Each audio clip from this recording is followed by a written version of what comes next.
hogy nyugodtan mondhatjuk, hogy ez a végjáték. Tehát mind az Európai Uniót, mind az Amerikai Egyesült Államokat tekintve azt kell mondja az ember, hogy elértünk egy végállapothoz, hogy aztán a vége után mi lesz, az egy jó kérdés. Arra gondolok, hogy képzeljük el, hogy Orbán Viktor bejelenti, hogy baromi megszorítások jönnek, bérek csökkentése, energiárak az egekbe emelése, mert Magyarországnak finanszíroznia kell az ukrajnai háborút. Mindenki azt mondja, hogy Orbán Viktor bizonyára megőrült. Ez történik Németországban. Tehát Németországban azt mondja a kancellár, hogy a német gazdaságot a jelenlegi német vezetés halálra ítélte, és amennyiben nagyon gyorsan radikális változás nem történik, a német gazdaság el fog pusztulni. Az azt jelenti, hogy elindul egy spirál lefelé, és fokról fokra a gazdaság egyre rosszabb és rosszabb lesz. A német állam eladósodik, ennek következtében az emberek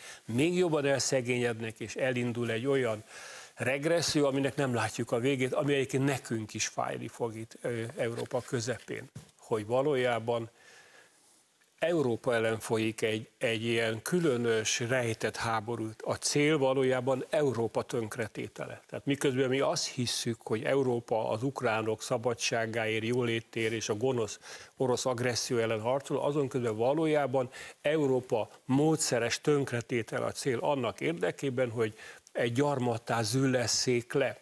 Túl okos, túl intelligens és túlságosan nagy kultúrával rendelkezik Európa, ezt azért kell tönkretenni, hogy szolgái legyenek egy egyébként haldokló és hanyatló birodalomnak, az Amerikai Egyesült Államoknak.